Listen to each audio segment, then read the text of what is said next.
Very excited to make this video again. Top 15 5 versus 5 or Grand Arena Championships teams. Joined with me is Darth Microtransaction, and I just want to thank everyone that came out and watched and liked our video last time around. It was so much fun to make. Are you ready to do this, Darth Microtransaction? Yeah, let's do it. Let's go, baby.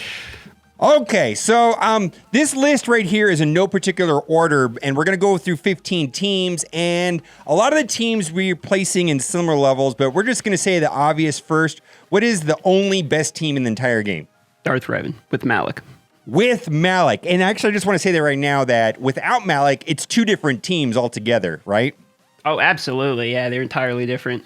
Okay, and so what is the general strategy that you and I are both using with setting up on defense as far as Malik and the rest of your team? Just say it real quick. Okay, very, very general. It's just I put my very best team, meaning with Malik, Darth Revan on defense, and then save for offense. That's typically how I go.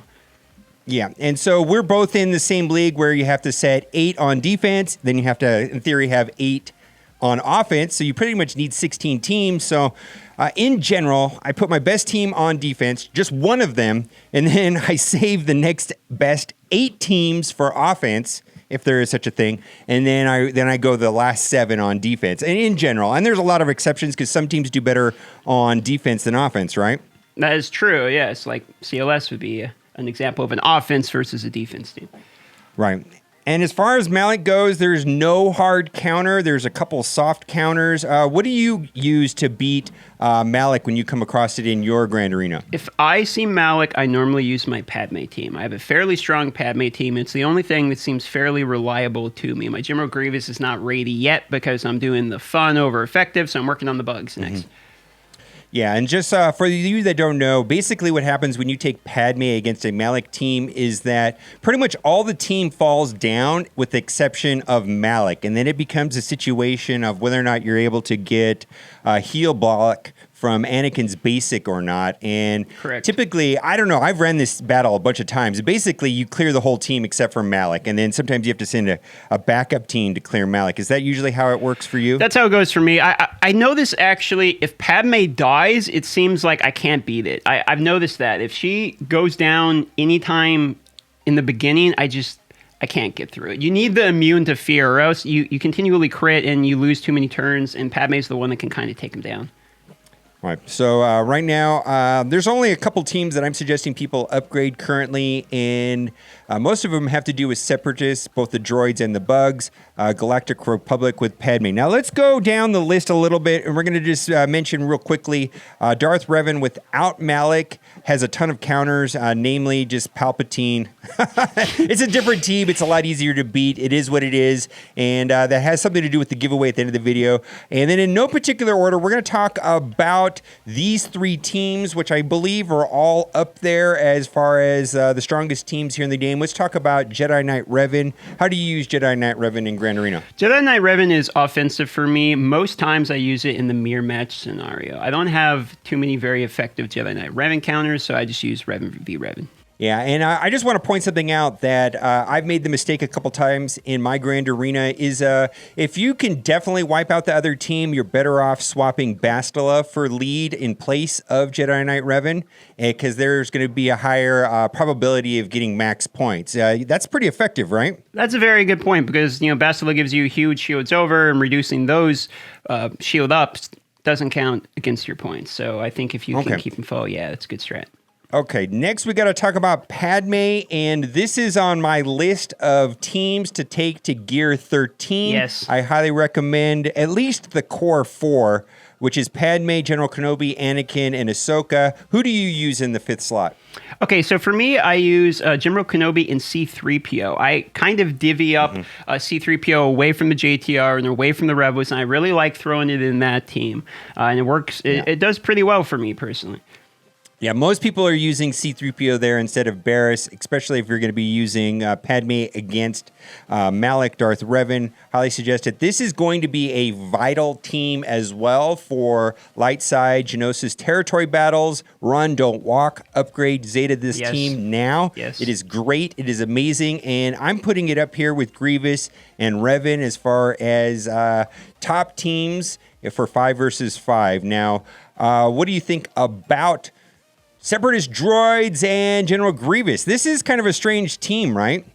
This is a team that has recently been brought into, its prime, I think. I think with the addition of Gear 13 on General Grievous and the somewhat reliable Revan counter, this is now a top-tier team.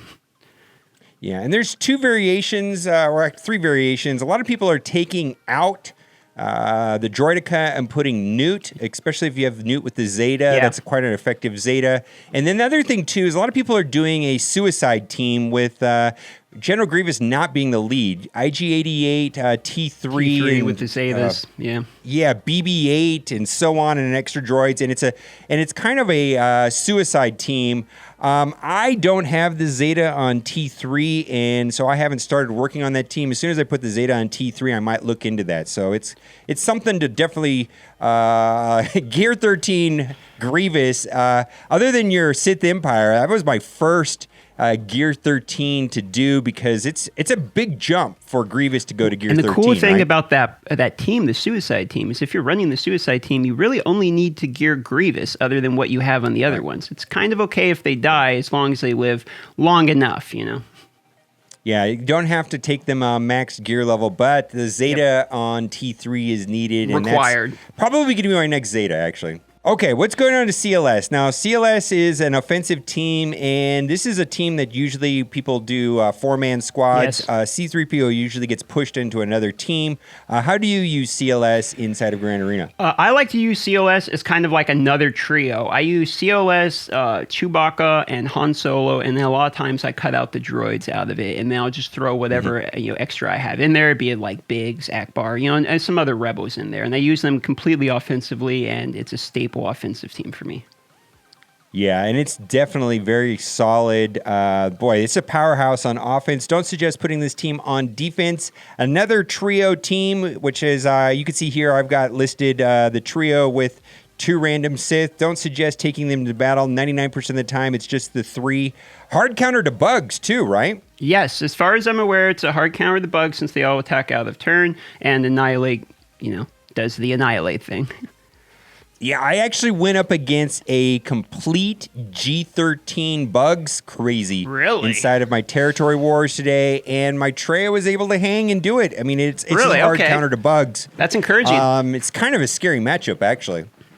I believe it. No, the bugs are terrifying because the Geonosian spy crits are so big. And talking about the bugs here, that's the next one on the list, but I'm currently working on them too. Definitely here.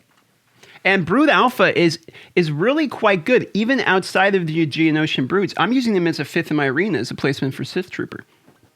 I've been seeing that. A lot of people, because basically, and especially if you could take him to Gear 13, it's like Gear 13ing 2 characters at one, and you're doubling down on your total health pool.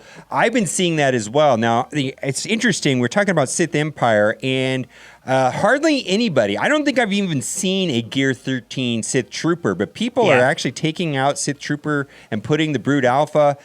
If the Zeta is optional, if you don't want to use just in a regular Geonosian team, but if you want a pre-taunting take, the Zeta is very helpful. And this team right here, other than highly geared Jawas and Traya, it's actually kind of a scary team to go up against.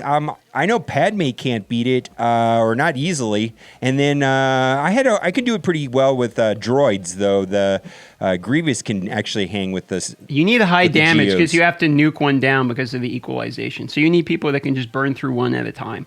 And the team I don't think the team's entirely figured out with all the counters and everything. Not many people have it fully maxed out. So we're going to see more as time goes on. But I think this team has the potential to be like a top 3 team in the game. I think they're actually extremely nuts. It could be. And I got to tell you, this team right here, you can put it on defense, and there's a high chance that the person you're facing just won't know what to do with it. 100%. Right now, you get extra value out of it for exactly that reason. That's a great point. That's why I say put it on defense. It's a brand new team. People just don't know what to do. And some people know, I mean, sometimes you can just do like Traya and Scion and clear it, but there's always a risk the spy will one-shot the characters. I mean, you never know, right? It's an interesting team. And now I just want to say, for the rest of the list, we're kind of getting into old school teams. Like, I don't know if Washed up. I'm even recommending people gearing these teams anymore. I mean, you're in the same place with this, right? Except Night Sisters. I'm a huge Night Sisters fanatic. I'm always going to recommend them. I think they're great for any point in your account. But I'm getting there. I mean, we got Emperor Palpatine and all that. You get that one for free just from the nature of how you build. Yeah. But and Night Sisters now, not recommending Acolyte. In fact, on my list to gear up for me personally is going to be Night Sister Spirit. Yep. Way better on this team. That's and what I've I also use. been seeing a lot of Gear 13 Dakas.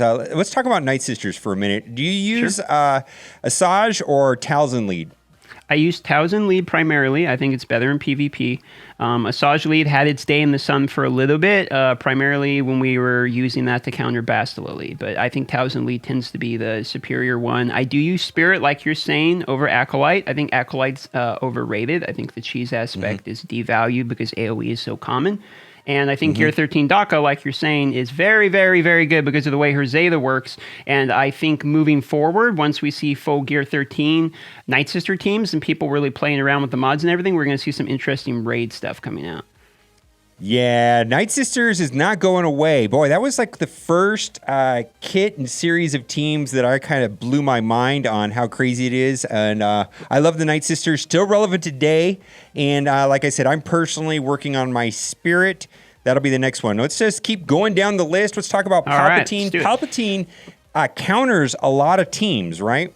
I think Palpatine, this team in particular, the one you're showing right now, is one of the most high-value teams in the game. You get all of these characters basically for free just from what you start building in the beginning of the game, and they counter a lot of teams, especially teams that are high value, like you're saying, like things like Padme. So this team here gives you a lot of value for what they are, and I think they're still going to be a free-to-play favorite.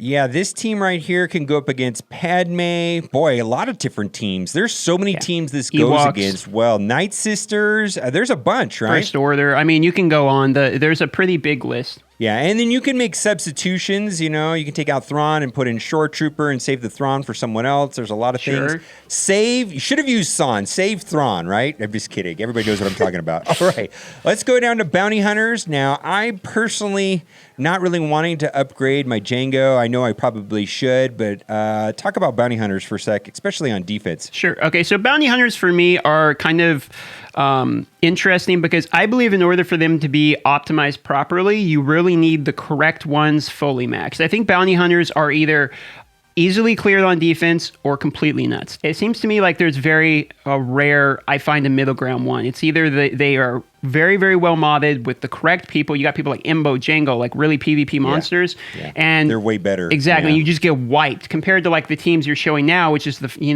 free-to-play special versus Chewbacca. Everyone who's got a Chewbacca Bounty Hunter team is basically getting gutted. Yep. And 88 can probably go into that Suicide Grievous team, and Django and Embo are just a lot better options. And I'm kind of fighting upgrading them. I know that I've been personally wiped against a Django lead. It was just completely blindsided and took out my Padme team. That's a good so point. Don't sleep Django lead. on.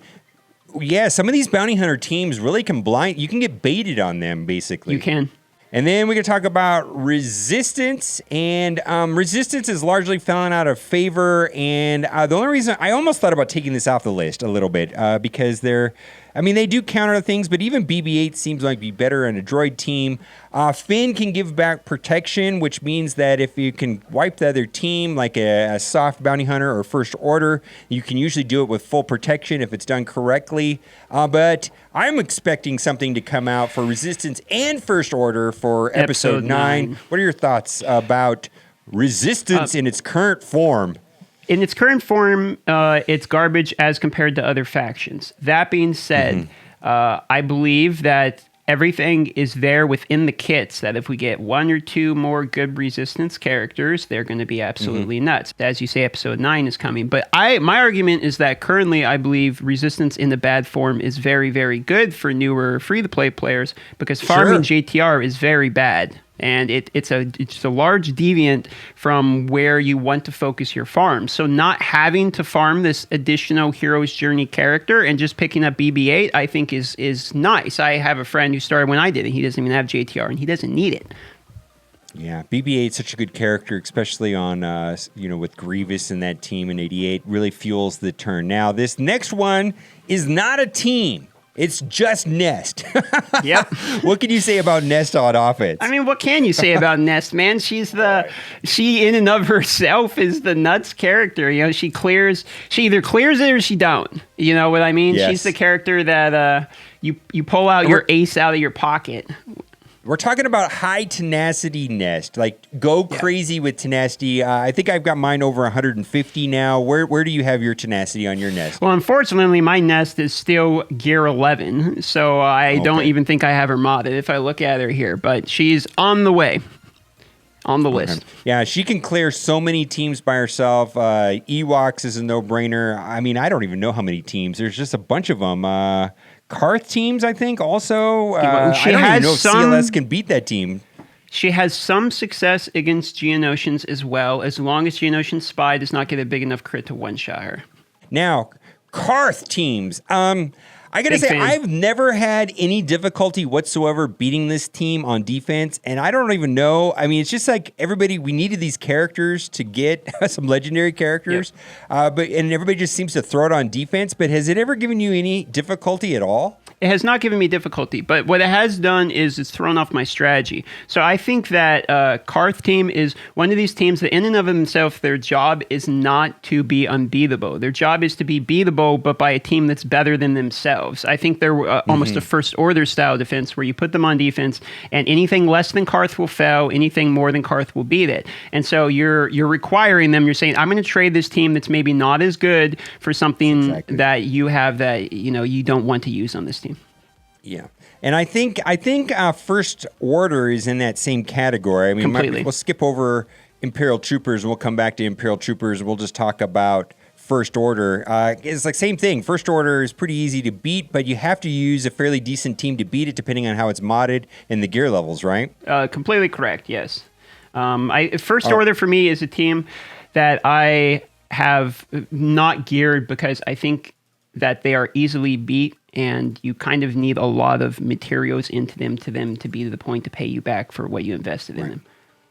Yeah, I'm hoping to completely avoid them. I just can't stand Kylo Ren unmasked for some reason. I don't know. I just never liked the character for no logical reason whatsoever, and I just decided to ignore them altogether, and that's fine. And then we're going to talk about two more teams. We're going to wrap up the video before the giveaway. Imperial Troopers, specifically with Range Trooper. Now, I take out Shore Trooper and usually use Stark, but there's like a million teams this can beat, right? I really like it. The Imperial Troopers, there's a million variants you can use, and there's a million teams you can beat, and for each different team, you slot in a different Imperial Trooper. I kind of like it. Imperial Troopers, to me, feels almost like the multi-tool of your belt. You just kind of pull them out. One Zeta team also, right? Yeah, One Zeta. Yeah. One Zeta team.